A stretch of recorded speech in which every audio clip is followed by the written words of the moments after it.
E aí pessoal, tudo bom? Começando o nosso segundo episódio do OncoCast. Hoje a gente vai entrevistar a doutora Sara Isbrecht. Vou deixar a doutora Sara se apresentar para vocês. Tudo bem, pessoal? Eu sou Sara, eu sou residente de cirurgia oncológica, né? Sou cirurgiã, sou R2 de cirurgia oncológica do Hospital Ministro Costa Cavalcante. Legal. E eu sou o Negri, pessoal, mais uma vez aqui com o meu amigo Flávio, né? Flávio também, nós somos alunos da Unila. A gente está no nosso projeto de metodologia científica, em parceria com a Liga de Oncologia, da Oncoliga. E hoje o nosso tema vai se tratar um pouco mais na área de ética, né? Isso, perfeito.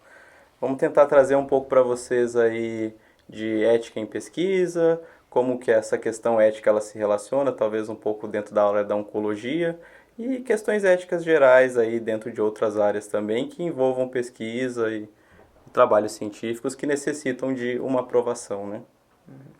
Então, aproveitar o gancho com a nossa doutora, conta um pouquinho mais da sua experiência pra gente, como foi com a área oncológica, enfim, um pouco mais da sua trajetória. Bom, eu já sou formada já tem um tempinho.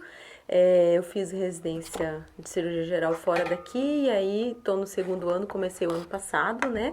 A residência de cirurgia oncológica aqui no Costa. Com relação aos trabalhos, né? Eu já publiquei alguns trabalhos em congresso na área de cirurgia geral e também alguns temas assim da área de cirurgia oncológica. Geralmente, quando a gente vai publicar os trabalhos, né? Primeiro você vai selecionar que área especificamente você quer publicar sobre o tema e aonde especificamente você quer publicar o trabalho, né? Por exemplo, digamos assim, eu publiquei um trabalho no Congresso de Cirurgia Geral, Congresso Nacional. E aí dentro do próprio congresso você tem vários temas específicos, né? Se é da parte oncológica, se é da parte de plastia, se é da parte de aparelho digestivo, e aí dependendo do assunto que você vai falar.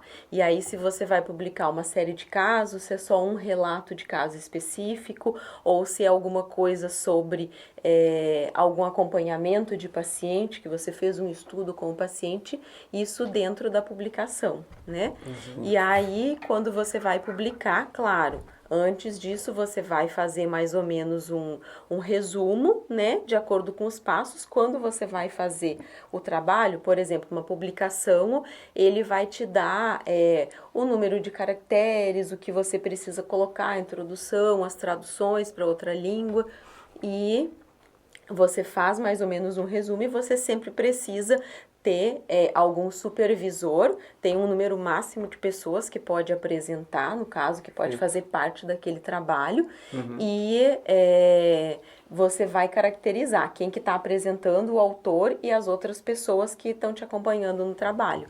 E você sempre precisa da autorização de onde você vai publicar o trabalho, né? No caso, o seu supervisor, o seu chefe, de preferência que ele seja da área que você vai apresentar, por exemplo, de aparelho digestivo, um cirurgião do aparelho digestivo, ou da área de oncologia, um cirurgião oncológico, e aí você leva isso para o hospital para ter uma autorização, porque você vai usar os dados do paciente.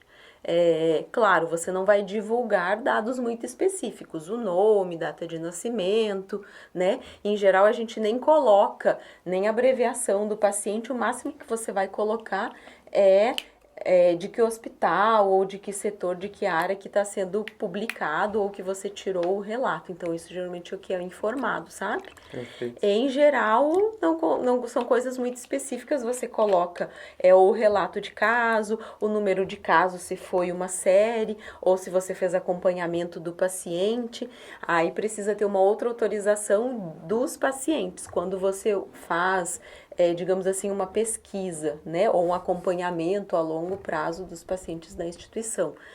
Mas isso né, em off, dentro da autorização para a publicação, né, isso não vai no relato lá da descrição. Além de ter esse passo a passo de como funciona uma pesquisa, que primeiro a gente delimita um objeto de estudo, um objetivo, tem uma dúvida, uma questão norteadora, para daí a gente ir pesquisar e pensar em fazer esse estudo, eu acho que principalmente conscientizar as pessoas também, né? Porque às vezes a gente fica muito em trabalhos muito biológicos, muito básicos, assim, né? Dentro de laboratório e tal. E às vezes a gente também pode fazer pesquisa com pacientes, né, e eles não se sentem seguros, por exemplo, tipo, meus dados, o que vai acontecer com eles? Eu vou assinar esse termo de responsabilidade dizendo que eu autorizo que usem os meus dados, e aí o que vão fazer com os meus dados, né? A gente está numa década aí que a gente tem muito medo, né? Vai fazer uma compra na internet, eu vou pôr os dados do cartão, o que vão fazer com isso? E aí a gente vai também para o lado da saúde. Como que essa questão de explicar para o paciente que ele pode participar de um projeto, ele pode participar de uma pesquisa, o que vai acontecer com os meus dados? Você acha que explicando isso, mais pessoas vão querer participar também? Essa é uma grande dificuldade, eu acho, né? É difícil você conseguir que os pacientes participem, porque geralmente o paciente vai ficar com medo de que divulguem os seus dados e geralmente, né, na área da saúde você está fazendo um trabalho, né, a sua divulgação, a sua publicação, geralmente é em cima de alguma questão, ou de alguma doença, ou de algum acompanhamento, ou de alguma medicação, de algum tratamento. Então, o principal medo, eu acho que às vezes não é nem tanto da divulgação do dado, como assim, nome, os meus dados pessoais, né, de documento, mas com relação à doença. Vamos colocar um exemplo, estou acompanhando os pacientes com câncer de colo de útero. O paciente não quer que todo mundo saiba que ela tem câncer, ou que ela está fazendo quimioterapia, ou que ela está acompanhando na oncologia. Então, às vezes, os pacientes têm esse receio, porque dependendo do que for, os pacientes têm uma certa, às vezes, até vergonha de conversar sobre a sua doença, sobre o seu tratamento, porque às vezes nem com a família o paciente não se sente à vontade de se abrir, quanto mais divulgar, né? Mas realmente isso não é divulgado abertamente, é só especificamente para o estudo e aquele dado pontual, né? Que precisa ser exposto no estudo, como resultado de um exame, o número dos pacientes, não é nada muito íntimo do paciente que vai ser divulgado, né? E é importante também essa relação entre o médico e o paciente na hora tanto de explicar, né? Explicar o estudo, explicar o procedimento que você está tendo, a doença, o caso clínico do paciente, para que ele também se sinta confortável de divulgar isso e entender que, tipo, é sobre esse estudo específico, vai contribuir para esse tipo de coisa, para a inserção desse conhecimento, meus dados estão resguardados, ninguém vai saber que sou eu especificamente, e também lidar com todo o estigma que certas doenças acabam tendo, né? Então, como você mesmo comentou, do colo de útero e tudo mais. Então, tem que ter um tato ali do médico, ali, do pesquisador nessa hora de conseguir abraçar mesmo esse paciente de uma forma mais humana ali, né? Tipo, de entender a insegurança dele na hora de propor essa experiência de estudo e tudo mais. Porque eu não sei, às vezes o paciente fica com aquele sentimento de eu tô sendo uma cobaia também, né? Isso desumaniza muito a questão e, sei lá, tem gente que não tem tato e acaba dando uns deslizes desses na hora de fazer um pedido, alguma coisa, né? Eu ainda acho que isso aí deve ser até pior na própria área da oncologia, né? A doença, ela já tem um estigma, a pessoa, ela recebeu um diagnóstico, tô com CA de alguma coisa, para ela já é o mundo desabando, né? É um medo muito grande, um pesar de morte, onde o desfecho ali não muito legal, né? E isso acaba pesando, imagina, a senhorinha lá, tô com CA de colo de útero, e outras implicações também, né? Por exemplo, será que foi do meu parceiro, um HPV, alguma coisa? Isso tudo, ela já cria uma barreira, né? E aí, para você fazer a pesquisa dentro da oncologia, ainda entra mais a segunda questão, né? Que é, o que vai fazer com meus dados? Eu acho que é difícil incentivar um pouco também, né, a pessoa a participar. Na verdade, assim, eu acho que tudo parte de uma boa relação médico-paciente, né? Existem, não vou dizer assim, alguns critérios para você, né, convidar ou não o paciente, mas eu acho que existem alguns preceitos, assim, primeiro você tem que ter uma boa relação médico-paciente, né? O paciente que você já sabe que às vezes vai topar, que você pode abordar, não é qualquer momento que você vai abordar, né? Eu não vou dar um diagnóstico agora e perguntar, você quer participar desse estudo?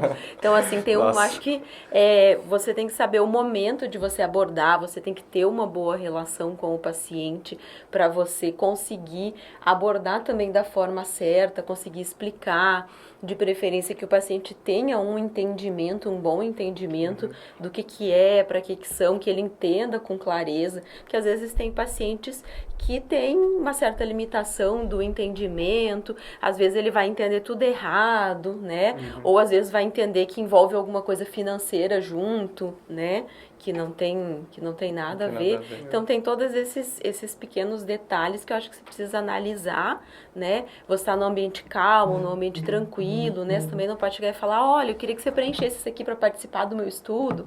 E às vezes a pessoa nem sabe o que é um estudo, está no pior momento, a pessoa recebeu um diagnóstico, está num dia corrido, não está num momento favorável, ou às vezes um dia que a paciente vem com um acompanhante que também não é favorável. Então acho que tem todos esses detalhes assim, né? Perfeito. E voltando então, você falou da sua pesquisa, né? Você consegue falar pra gente sobre o que foi o estudo que você divulgou? Na verdade, na verdade, divulguei vários que eu fiz com o grupo dos meus R iguais também na época, né? Um que eu fiz sozinha foi de dermatofibrosarcoma, né? Que é um tumor maligno, um tipo de sarcoma um pouco mais raro. E nós eu tive 2 casos, né, na residência passada, em localizações mais extremas. Um era de tronco, e outro era, na verdade, do dorso, e outro era próximo da mama, também numa região mais delicada. E depois tinham outros casos de lesão de esôfago também, por ingesta de corpo estranho, que era mais de trauma. Outro de uma esplenectomia, que foi um caso um pouco mais complicado também, que foi uma esplenectomia dentro da abordagem de trauma, que é de cirurgia geral. Um outro também na área de oncologia, que foi uma ressecção de tumor de pâncreas, que foi com enxerto, que aí foi junto com a cirurgia vascular. Então, teve alguns casos assim que foi da minha residência passada. E fica claro agora, pessoal, viu? Dá pra divulgar informação sem saber quem são os pacientes, sem fazer nada disso. Porque você não coloca... É muito evidente. Não coloca o nome, né? Você vai colocar foi colocado só a instituição, tá? Foram relatos de casos, assim, e você coloca mais ou menos o caso clínico, quando foi que aconteceu, divulga a foto com autorização, claro, né, do paciente. Você pode colocar a foto do paciente, não vai estar lá o nome fulano de tal com a foto, mas vai estar só a foto, né? Por exemplo, do intraoperatório, da peça. O outro, assim, na foto do dermatofibrosarcoma, tinha foto, mas não aparece muito da paciente, pessoa, né? Vai aparecer só a região, no caso. Era uma região até próximo, no caso da paciente, era uma paciente feminina, era próximo da região da mama, mas não aparece, por exemplo, a mama. A gente foca só na região da lesão mesmo, e você contextualiza no relato aonde que era a lesão, para não ter exposição nenhuma do paciente. A gente, quando vai, né, você vai se programar, né, por exemplo, assim, tem um congresso, ou vou fazer, sei lá, meu TCC, né, alguma coisa assim, a gente faz primeiro mais ou menos um resumo. Você imagina, vou colocar essas imagens, vou buscar da radiologia, vou usar essa foto, vou fazer esse relato de caso mais ou menos. Geralmente, eu costumo conversar primeiro, né, com o chefe, ver se isso é adequado, se sugere que realmente faça, aonde a gente pode fazer. Por exemplo, vou fazer meu TCC sobre isso, ou vou publicar, estou pensando em publicar nesse congresso sobre isso. Geralmente, costumo discutir uma ideia primeiro, assim, trocar uma ideia com o supervisor, com o chefe, com alguém mais experiente. Depois você faz mais ou menos um esboço, e aí, mais ou menos tudo organizado, você leva para o hospital para ver se ele autoriza, né?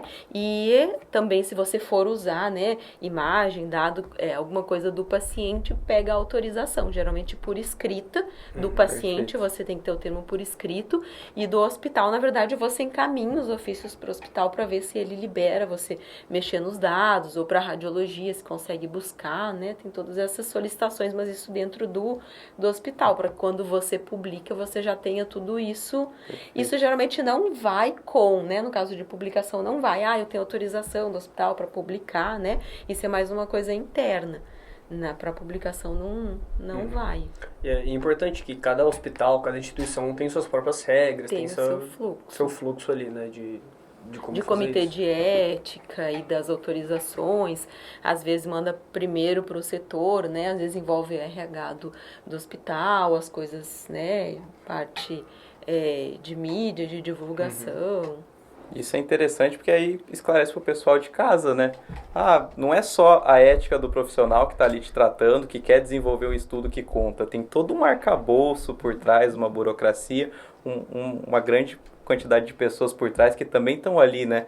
Garantindo que tem passos éticos sendo tratados, tem garantias de documentos assinados, nominal, que vai ter todo esse suporte de manter a identidade da pessoa que está ali, de certa forma, exposta, que ela não vai ser exposta durante a publicação do trabalho, né? É toda uma rede de apoio para garantir que aquele paciente ele fique guardado, né?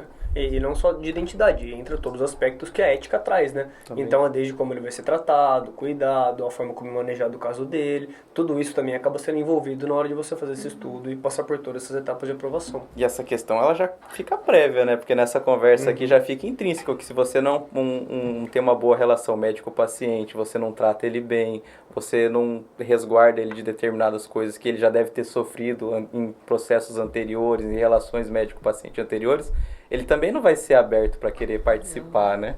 Isso é muito interessante. Tentar mudar um pouquinho o gancho aqui, você falou que você está R2, já fez outra residência anterior, né? Dentro da residência, vocês fazem aulas? Como é que é? Um fala com o outro, um faz uma aula para os outros? Como é que funciona a dinâmica lá dentro? Geralmente a gente tem uma carga teórica, né? Que é dividida em casos clínicos que a gente discute, geralmente a gente alterna por semanas, né? Numa semana a gente faz discussão de caso clínico, que aí envolve os dados dos pacientes, mas isso é como se fosse uma junta médica, né? A gente tem o tumor board da oncologia daqui do hospital, que acontece cada 15 dias. Tá? Vocês também estão convidados a conhecer, se um dia vocês quiserem ir para ver como é que funciona. E aí, geralmente, os médicos me encaminham os casos. Em geral, costumam ser casos mais complexos da oncologia, de qualquer área, clínica ou cirúrgica. Aí envolve cabeça e pescoço, mama, aparelho digestivo, pele, a parte de ginecologia. E aí eu monto um caso clínico, os dados do paciente, aí eu vou colocar a anamnese, tem as imagens, né? A gente junta toda a história do paciente e a gente leva para a discussão, que é justamente a intenção de você tomar a melhor conduta para aquele paciente, tá? E aí depois, geralmente na outra semana, né? Então fica alternando de 15 em 15 dias, a gente tem as aulas, que geralmente somos eu e o meu R+, o Dr. Leonardo, que nós fazemos e que aí elas variam, que geralmente às vezes vocês também participam, né? Das aulas. E aí varia de tema. Lado, né? E aí os temas variam, né? Semana passada foi sobre nódulos de tireoide, câncer de tireoide. Tá? E sobre vários temas. Bom. E nesses momentos onde você estuda, onde você apresenta as aulas, né? Onde você acaba buscando informação para passar tanto nas aulas como até para elaborar hipóteses, diagnósticos e tudo mais. Como é que funciona esse mecanismo de busca, as fontes que você usa, enfim? Aí assim, no hospital a gente tem acesso da parte do hospital, o mais comum geralmente é o up-to-date, né? Que a gente usa para buscar alguma coisa mais rápida, algum artigo ou alguma coisa que saiu, né? Alguma publicação mais recente. Das aulas varia bastante. Tá? Geralmente a gente pega os livros da área de referência do que for, né? Seja mama, seja tireoide, e a gente vai pegar geralmente a referência das sociedades. Aí a gente faz uma mistura. Por exemplo, da aula passada, a gente busca, por exemplo, de tireoide, o da ATA, que é o da Sociedade Americana, o da outra europeia. Então se faz uma mescla. E no dia a dia, assim, de consulta, de atendimento ao paciente, geralmente a gente busca os guidelines. E aí varia, né? Geralmente o da NCC, que é um que a gente usa bastante, bem comum de manejo de fluxo do paciente, que é estadiamento, como você vai guiar o tratamento, né? O que você vai pedir, acompanhamento. Depois, da parte de clínica, tem o MOC, que é o da oncologia clínica, sabe? Mas isso vai variar bastante de que especialidade, sabe? Às vezes você vai guiar um pouco pela sociedade brasileira, né, da área, às vezes algum manual do Ministério da Saúde, alguma coisa, porque aí varia também, às vezes dá choque, né? Por exemplo, a Sociedade de Urologia preconiza esse rastreamento, esse exame, essa faixa etária. Aí a Sociedade de Cirurgia Oncológica preconiza esse. Às vezes você faz um meio termo entre um ou outro também. E aí vem muito da capacidade analítica crítica ali do médico de saber ponderar. Esse caso eu acho que tá pendendo mais para esse perfil do que para esse. Isso, e aí você vai adaptar dentro da sua realidade, né? Do que você pode pedir, do que você tem à mão para fazer de tratamento, de exame, se é um paciente SUS, se é um paciente de convênio, isso também muda um pouco, sabe? A percepção de o que dá para fazer, o que não dá, o que seria melhor. O que seria melhor para aquele caso, para aquele paciente, dentro do que você tem disponível, do sistema onde você trabalha, né? E dependendo de onde você tá também, né? Se é um posto de saúde, se é no hospital, se é na UPA. Perfeito. Cada lugar ele vai ter um nível de suporte que a gente vai poder prestar para os pacientes, né? Também vão ter vários médicos ao longo da trajetória até chegar para vocês depois, né?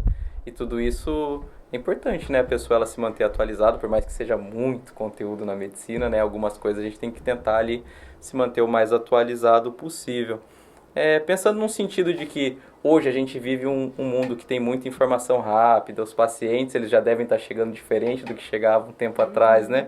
Como é que você lida com isso, essa questão do paciente ele já chegar com um possível diagnóstico que ele viu na internet? E se tem alguma fonte assim que você poderia indicar para o pessoal de casa, tipo, não façam isso ou pelo menos vão buscar em alguma fonte segura? Como é que você poderia falar isso para nós? Assim, hoje em dia eu digo que é bem mais difícil às vezes você fazer medicina, né, do que antigamente. Por um lado é mais fácil, porque hoje em dia a gente tem mais tecnologias, tem mais recurso. Para você estudar, você pode estudar do seu celular, você pode baixar um livro e ficar lendo aqui, você pode entrar no UpToDate e olhar, eu vou olhar esse artigo aqui do meu telefone, do meu tablet. Às vezes os professores têm até aquele preciosismo, né? Não, na minha época eu tinha que ir na biblioteca e pedir tal artigo que eu não sei nem como que eu descobri ele, esperar um mês para chegar a revista para mim, para eu poder ler. Isso, tipo isso. Não vejo você com o livro, cadê seu livro? Mas assim, por outro lado, também é um pouco mais difícil de lidar com isso, porque os pacientes já chegam, meu vizinho me falou isso, eu vi no Google isso, eu vi no YouTube isso, né? Então, que nem eu brinquei com vocês, né? Essa semana a paciente chegou e falou pra mim assim, doutora, eu já vi que o YouTube me falou que estão normais os meus exames. Então, assim, isso acontece bastante. E, de certa forma, por um lado, é bom porque às vezes o paciente vai chegar um pouco mais orientado, mas às vezes ele vai chegar desorientado, porque dependendo do que ele lê, ele chega totalmente desnorteado, né? Assim, eu olhei, isso é câncer e às vezes não é, ou... meu vizinho me falou que já teve isso e não é assim, e que trata assim, sabe? Então, essa parte é um pouco difícil, você tem que ter um pouco de jogo de cintura, você tem que saber, por um lado, explicar com clareza, de uma forma que o paciente vai entender, às vezes não tanto em termos técnicos, isso vai depender do nível de conhecimento do seu paciente, que linguagem você vai usar com ele. Eu diria para o paciente não ler realmente, não fique pesquisando demais no Google, porque às vezes você vai ler uma coisa que não é real, porque não vai estar dentro do que é o caso clínico do paciente. Cada pessoa é uma pessoa, cada caso é um caso, né? O câncer que você tem pode ser às vezes o mesmo, mas o seu organismo não é o mesmo, a sua idade não é a mesma, ou às vezes você pode ter a mesma idade, o mesmo câncer e não vai ter o mesmo desfecho. Perfeito. Então, isso é muito individual. E você fazer com que o paciente entenda isso e, se realmente ele quiser ter alguma informação, lá na oncologia, geralmente, quando a gente dá o diagnóstico para os pacientes, o paciente já é encaminhado para um acolhimento, aonde o restante da equipe fornece os materiais para o paciente, para que ele possa se informar, sabe? Já tem, assim, algumas... como se fosse alguns livrinhos, assim, sabe? Alguns manuais, assim, desde o direito do paciente oncológico, que pode acontecer com o paciente, sabe? Então, assim, tem todo esse cuidado com o paciente lá no setor, para que ele possa saber o que tanto que pode acontecer, o que ele tem direito e da onde ele se informar, sabe? É um pouco difícil você ficar, assim, 1 hora ali conversando com o paciente, sabe? Às vezes E aí você dá o diagnóstico, o paciente chora. E o que é clássico de acontecer, né? Depois que você fala a palavra câncer, existe um bloqueio, assim, que o paciente não escuta mais nada. Você fala, aí você explica o que é a doença, você explica, olha, vou pedir esses exames, ou sei lá, voltou com resultado, agora a gente vai fazer mais esses exames, ou olha, a gente tem essa opção de tratamento, tem essa outra opção, vou te encaminhar para isso, vou pedir o pré-operatório de cirurgia, vou te encaminhar para químio, para rádio. Às vezes eu dou uma explicação rápida do que é químio, do que é rádio, aí você termina a conversa e fala, olha, esse papel é disso, esse é disso, esse é disso. Aí o paciente fica parado, te olhando assim. Que famosa e cara agora, de ué, doutor, né? O que eu faço? Pra onde que eu vou? A última coisa que eu escutei foi câncer. Você ficou meia hora isso, falando. sabe? Mas como é que é? Tipo assim, o paciente, às vezes, nem todo mundo acontece isso. Ou, por exemplo, você fala e o paciente começa a chorar, assim, copiosamente, e você não consegue falar mais nada. Você tem que parar, esperar um pouquinho, sabe? Sim. E, claro, depende, né? Às vezes tem um familiar, o familiar se desespera, aí o familiar chora. Aí tem gente que às vezes vem sem familiar, vem sem ninguém. Então isso é muito, muito dinâmico e varia muito, né? Mas em geral, todo paciente que é diagnosticado, depois ele vai para um acolhimento. A enfermeira conversa com ele, passa todas as orientações. Eu, particularmente, sempre peço que o paciente venha acompanhado, às vezes é até mais fácil, porque se eu não escuto, o outro escuta. Sim. Se eu não entendo, o outro consegue entender. Às vezes tem paciente que é idoso, não escuta mesmo, né? Tem alguma deficiência auditiva, tem alguma deficiência visual. Tem pessoas que às vezes são muito leigas também. Também, né? Aí entra a importância mesmo do suporte todo, né? O trabalho interprofissional, cada profissional tem uma importância dentro do tratamento, né? Não é só focado em eu tenho que ir no médico para ele resolver meu problema, né? Meu problema, ele transborda várias áreas de conhecimento ali e todo mundo pode ajudar um pouquinho, né? E fica bem evidente essa ponto da interdisciplinaridade, né? Porque, assim, tem o papel da enfermeira ali, que vai dar esse acolhimento, muito provavelmente um papel de um psicólogo ali, para ajudar toda a questão dessa família, de suporte. Então, assim, é um ponto que vale a pena dar destaque também para essas outras profissões que são muito importantes ali no tratamento, dar o suporte pro paciente, né? Sobre que a gente estava comentando antes, de onde buscar, né, de onde não buscar e tudo mais. Acabou passando reto, eu achei interessante fazer esse comentário. Eu acho que é como se fosse um quebra-cabeça o quadro da pessoa, né? E quando ela, tipo, tá procurando no Google, alguma coisa assim, ela só tá olhando uma única peça desse quebra-cabeça inteiro, que é muito mais complexo, que envolve muitas outras coisas, como a gente falou, outras profissões, outras disciplinaridades. Então, assim, quando o paciente vai procurar e olha só esse recorte, muito provavelmente ele não vai conseguir entender a imagem desse quebra-cabeça todo e vai ter uma ideia errada. Na maioria das vezes vai ter uma ideia errada. Então é isso que é a importância de também ter certa cautela ali. É um negócio preocupante, né? Quando você tem essa questão de você estar indo no médico, ninguém vai no médico porque tá tudo bem, né? Então tem que ter essa cautela de realmente poder esperar e ouvir a opinião do médico, que assim, anos estudando, tendo conhecimento para conseguir olhar esse quebra-cabeça inteiro e não só uma partezinha dele, né? Então, acho que... A informação que tu vai conseguir ali de forma mais acessível na internet, é mais rápido, o primeiro resultado vai ser algo muito genérico, com um desfecho muito ruim, né? Porque aquela informação tá tentando acertar na maior parte dos casos, né? E isso acaba delimitando mesmo a visão do próprio paciente, como o Flávio falou, né? A gente se enxergar como só um recorte dentro de um cenário muito maior, muito mais profissionais envolvidos, a pessoa às vezes ela deixa a ansiedade tomar conta e ela vai precisar de uma informação, alguma coisa, e aquela base ali que ela pegou, aquele lugar, aquela informação, em vez de ajudar a pessoa, muitas vezes vai piorar o quadro, né? A questão sentimental envolvida, e aí vai ficar mais difícil a adesão de tratamento, outros problemas, né? E aí, em vez de ajudar, piora.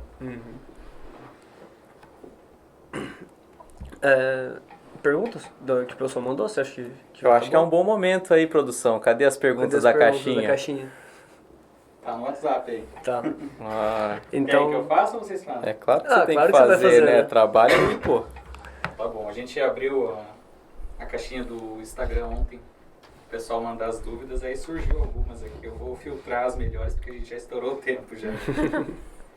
A primeira é se um câncer já tratado e em tese curado, ele pode retornar? Qual que é a chance disso acontecer? Pode, infelizmente pode. Geralmente a gente muitas vezes não dá alta, assim, tem alguns critérios que você poderia dar alta para o paciente, dependendo do tipo de câncer, depois de 5 anos, depois de 10 anos, aí dependendo da patologia, mas os pacientes podem ter recidiva sim, e não é incomum que tenham. Isso, claro, também isso vai variar dependendo do câncer, dependendo se era avançado ou não, mas pode, muitas vezes 5, 10, até 20 anos depois o paciente pode ter uma recidiva do mesmo câncer ou pode ter outro câncer também, porque como a maioria dos cânceres tem um fator genético, às vezes você pode ter um câncer de pulmão agora e depois ter um câncer de bexiga, né, um câncer de colo de útero e um câncer de orofaringe, né, que o agente causador é o mesmo. Então pode sim. Eu lembro que minha avó, no caso, quando foi diagnosticada, a gente teve um período que ela tinha que voltar, depois que fez o tratamento e tudo mais, de 3 em 3 meses, aí depois foi para 6 em 6, depois uma vez por ano, uma vez a cada 2 anos, a cada 5 e aí depois a cada 10. Tem essa periodicidade, né, exatamente para fazer essa análise. Quanto mais o tempo passa, acho que menor essa chance de incidir, mas ainda existe, Isso, né? mas ainda existe. A tendência é que a recidiva seja mais precoce, vamos colocar aí dentro dos primeiros 5 anos mais ou menos, mas isso vai variar muito, dependendo. A maior chance é quanto mais próximo, né? Digamos, no primeiro ano, e dependendo do câncer. Mas sempre há a chance de recidivar, uns mais, outros menos. Por isso a importância de sempre manter o segmento, sempre.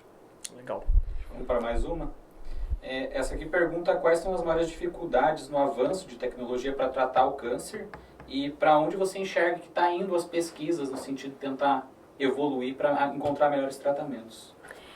Bom, assim, e tem, na parte da oncologia evoluiu muito, desde a parte técnica cirúrgica, que antes eram só cirurgias abertas, depois veio laparoscopia, agora a gente já está na era da robótica, na questão de diagnóstico também, evoluiu bastante, agora a gente já está na época dos testes genéticos também, sabe? Então eu acho que a tendência é evoluir cada vez mais. Eu acho que barra bastante na questão de investimento, na questão financeira, até na questão Muito de caro, pesquisa, né? É caro, né? O Brasil não é por si só um país que tem muitos investimentos comparado com outros países mais desenvolvidos na área de pesquisa, não só da oncologia, mas eu acho que de qualquer área em geral, sabe? Isso eu acho que é um dos maiores empecilhos, sabe? Mas isso varia bastante com relação à tecnologia, de onde você está, você vai ter mais ou menos recurso, do tipo de paciente, né, de local que você está tratando, né, que eu falei antes, algumas diferenças, paciente SUS, paciente convênio, paciente particular, as condições socioeconômicas do próprio paciente, do próprio hospital, da própria localidade, sabe? Isso influencia bastante. Mais uma aqui. Qual a diferença entre um tumor maligno e benigno? Bom, na verdade, bem genericamente para as pessoas que são leigas, as pessoas sempre perguntam, mas e câncer? Aí quando você fala a palavra câncer, mas e é maligno? Bom, eu lembro que lá, quando eu estava na faculdade, alguns anos atrás, de uma forma bem mais lúdica, a gente explicava assim... uma massa, um tumor, na verdade, é um acúmulo de células por si só, né? Aí você tem lá se é um nódulo, se é uma massa, pela questão do tamanho. Uma neoplasia é quando a célula é diferente de uma célula normal, tá? Então, por isso que a gente sempre fala neoplasia no sentido geral. Se essa neoplasia, se essa célula é diferente, ela for pouco diferente, digamos assim, ela vai ser uma célula benigna. Se ela for muito diferente, né, e mais agressiva, ela vai ser maligna. E aí, quando ela é maligna, a gente usa a palavra câncer, tá? Então, às vezes as pessoas confundem e pensam, mas é um câncer benigno ou é um câncer maligno? Câncer é maligno, tá? Agora, se a gente for falar uma neoplasia, tem neoplasias benignas e tem neoplasias malignas, tá? Geralmente a diferença é que o benigno, ele tem um comportamento bom, né? Não vai espalhar para outros órgãos, que nem a gente fala, e o maligno tem uma tendência de, às vezes, crescer mais rápido e espalhar para outros órgãos. De uma forma mais didática. Mas sim, Perfeito. Essa aqui é clássica, você deve estar enjoado de responder. Por que é tão difícil achar a cura do câncer? Na verdade, assim, eu não diria a cura do câncer, porque tem alguns cânceres que são realmente curáveis. A gente nunca fala diretamente assim para o paciente, às vezes dependendo, até fala, sabe? Ah, você está curado, e aí, dependendo do setor, do tipo de tumor, né? Ou às vezes até do serviço, os pacientes têm alta. Em geral, de 5 a 10 anos mais ou menos, e a gente fala para o paciente, você está curado, por isso você está tendo alta. Mas, sim, existe, para algumas doenças existe cura, mas a gente não gosta de falar muito essa palavra, mais para o paciente não sumir, tá? Porque geralmente acontece isso. O paciente está muitos anos com o exame normal, está sem recidiva, ele some do mapa, desaparece, e sempre existe um risco de ele ter uma recidiva ou de ele ter um outro tumor primário. Então, não que não exista cura. Existe. Às vezes, por exemplo, você tem um tumor benigno, você ressecou, você está curado, tá? Mas isso é muito relativo, tá? E eu acho que mais do que a cura, hoje em dia a gente tem muitas formas de prevenir, o que não também. tinha antigamente. Vamos lá, o câncer de colo de útero que a gente estava falando, né? Hoje em dia você tem a vacina do HPV. Então você pode evitar de ter um câncer, o que antigamente era quase que inimaginável, né? Que você poderia prevenir de ter um câncer. Ah, você pode prevenir de ter uma gastrite, se você mudar a sua alimentação, né? Alguma coisa assim. Se você evitar de fumar, você evita de ter um câncer de pulmão. Então, coisas básicas, mas hoje em dia a gente tem coisas mais avançadas que você pode prevenir. Eu tenho uma dúvida, assim, sabe? Tipo, desde na sua trajetória na medicina, assim, talvez até mais pro foco oncológico, teve alguma coisa que você viu anos atrás, uma inovação, algo que foi muito legal na época que você leu e que já tocou a realidade agora? Tipo, era um estudo, você viu um tempo atrás e hoje já é aplicado na prática como uma medida, um procedimento operacional padrão, algo que teve efeito, assim? Um medicamento diferente que tu leu, que estava saindo uma pesquisa antes, e agora já é administrado nos pacientes com certa regularidade, algo do tipo? De cabeça, sim, Bom, eu acho que antes os exames eles eram um pouco mais seletivos, né? Por exemplo, vamos colocar aí, há 10 anos atrás, você não pedia tomografia para todo mundo. Ah, tem uma tosse, faça uma tomografia. Hoje em dia isso é bem mais comum, né? Mas assim, com relação aos antibióticos, antes era um pouco mais seletivo, né? Você não usava linezolide para qualquer paciente. Eu lembro que lá, quando eu formei, há muitos anos atrás, era mais raro de você passar na enfermaria e ver um paciente usando uma medicação dessa. Hoje em dia é muito mais comum, sabe? Antigamente você não fazia PET scan para todo mundo, não era todo lugar que tinha ressonância, linfocintilografia, né, gamma probe, que nem a gente usa algumas coisas assim, e hoje em dia é muito mais rotineiro, assim, de você usar, de você fazer. Isso contribui para a sobrevida do paciente, aumento de taxas de cura? Demais, bastante, né? Hoje em dia a gente tem uma facilidade muito maior que nos ajuda tanto no diagnóstico quanto no tratamento do paciente. Perfeito. Bastante. Que legal, cara. Ver que, tipo, esse campo de pesquisa e tudo mais que vai acontecendo prévio, em algum momento ele chega e toca a sociedade, sabe? Porque às vezes a pessoa pode pensar, pô, tão distante de mim isso, né? Tem um estudo lá da Nova Zelândia que os caras estão usando alguma coisa muito louca lá e nunca vai chegar em mim. Mas tanta coisa já chegou, né? De 10, 20 anos pra cá. Hoje é muito mais rotineiro a gente conseguir, né? Essa questão dos exames eu acho que é o que eu mais consigo perceber, assim, sabe? Minha mãe, ela teve vários acidentes de trabalho ao longo da vida e tal. E antigamente era muito difícil conseguir mesmo uma tomografia, uma ressonância. Hoje em dia é muito mais fácil. Hoje ela consegue até usar alguns imunobiológicos para uma outra patologia dela no SUS. Isso é muito legal também. E são medicamentos extremamente caros também, né? Verdade. E aí? Então, acho que foi tudo. Eu acho que era isso mais ou menos mesmo. Tem mais algum ponto que você gostaria de contribuir, alguma coisa? Nada.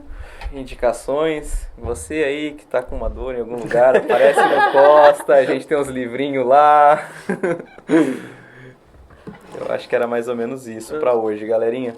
A gente acho que vai encerrar por aqui, né? Esse segundo episódio do OncoCast. Agradecer você, Sara, por participar aqui conosco. Foi uma grande experiência, uma grande conversa. Eu gostei bastante. Acredito que tenham contribuído bastante para vocês aí de casa também. E é isso. Se despede aí. Então, agradecer a todos vocês que ouviram a gente até o final do programa. Agradecer a doutora Sara pela participação. Tá mais que convidada a vir em outros podcasts, se você quiser. Obrigada. É verdade. Fala pessoal, esse aí foi o nosso OncoCast, um projeto que surgiu na disciplina de Metodologia Científica, em parceria com a Liga de Oncologia da Unila.